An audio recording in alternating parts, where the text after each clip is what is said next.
anécdota. Bueno, hay muchas anécdotas que recordar, y más que una sola en especial, creo que fue el hecho de que en la UAM Coajimalpa, pues como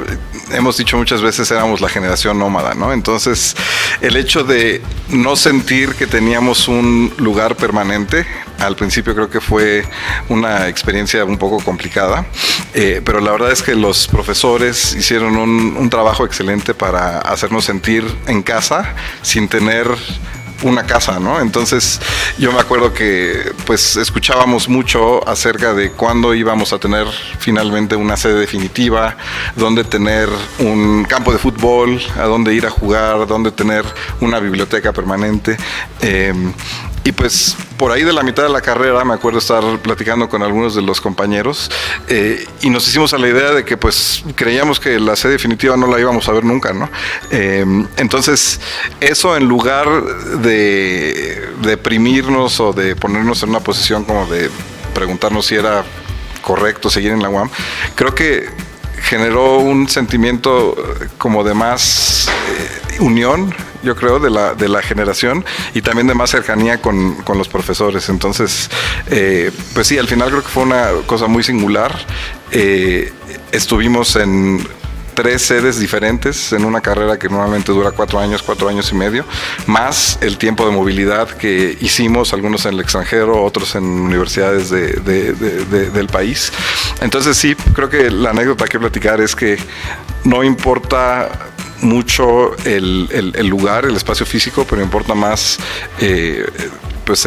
esa sensación de sentirse parte de la comunidad. Y creo que es una cosa muy parecida a lo que pasa ahora con la pandemia y las reuniones por Zoom y demás, ¿no? No tener un lugar permanente, pero al final sentirse parte de una comunidad. Entonces creo que esa es una anécdota que quisiera compartir con ustedes.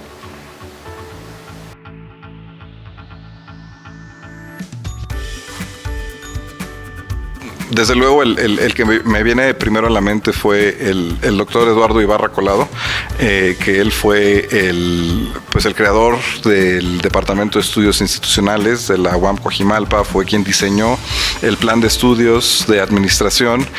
que pues era un plan de estudios muy diferente a lo que normalmente se estudiaba, como cuando uno va a estudiar administración a una carrera en otra universidad, pues tal vez era una cosa más enfocada en administración de empresas, la parte contable, etcétera. Pero este programa que hizo el doctor Ibarra tenía un enfoque más de estudios organizacionales, de estudios con cómo se coordinan las instituciones.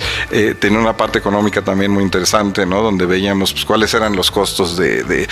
transacción que ocurren en una sociedad, y cómo las instituciones que colaboran de una manera adecuada pueden hacer que esos costos se reduzcan y hacer a la sociedad funcionar de una mejor forma. Entonces, creo que haber estado cerca del doctor Ibarra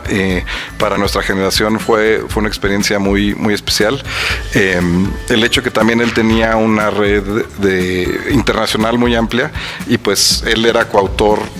en muchos de los artículos y libros de estudios organizacionales con pues los autores más prolíficos en el tema en el mundo, ¿no? Entonces, el hecho de que él trajera a esos autores a la UAM,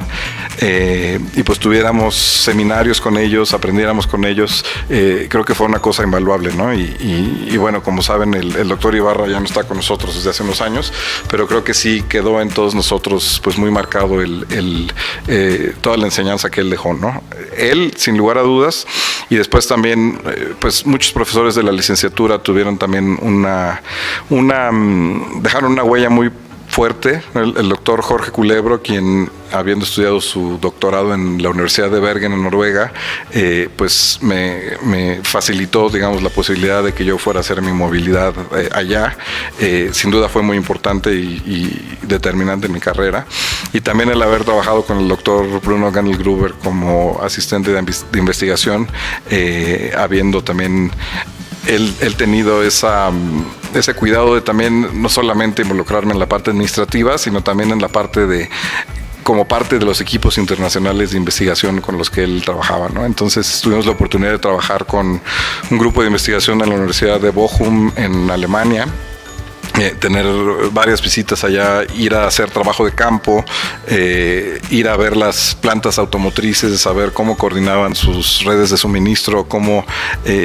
organizaban, ¿no?, su estructura. Entonces, sí, yo creo que ellos como profesores académicos, pues sí dejaron una huella muy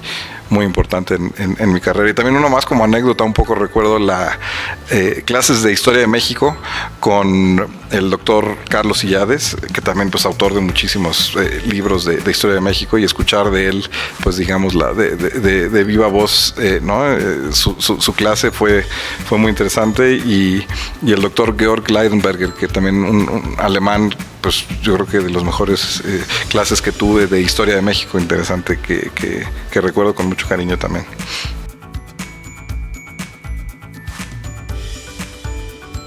Pero si no mal recuerdo era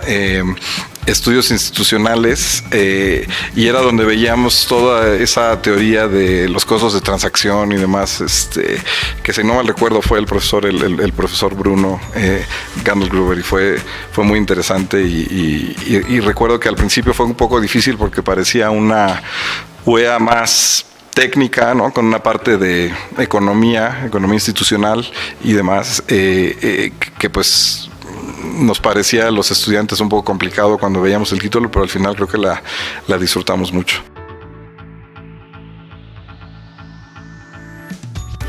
El hecho de enfocarse en estudiar un segundo idioma es sumamente importante, ¿no? Y yo creo que para mí eso fue lo que abrió las puertas a que pudiera tener, pues primero la experiencia de intercambio, de movilidad en Noruega, en Bergen, y después pues trabajar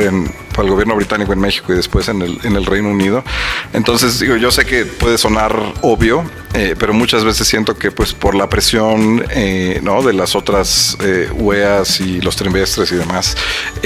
pues a veces se puede ver más como un trámite, ¿no?, que se necesita pasar los módulos de idioma y demás, pero yo siento que sí vale mucho la pena invertir tiempo en poder pues tener un nivel adecuado de idioma extranjero, sea inglés, sea francés, cualquier otro, que permita, ¿no?, pues abrir esas puertas, no solo para vivir y estudiar en el extranjero, sino también para trabajar en México con organizaciones internacionales que, aunque están aquí, pues hacen el trabajo en inglés, ¿no? Entonces yo creo que eso sí sería algo que recomiendo mucho, y hay muchas herramientas ahora que pues son de muy fácil acceso, que pues permiten facilitar el estudio del otro idioma, ¿no?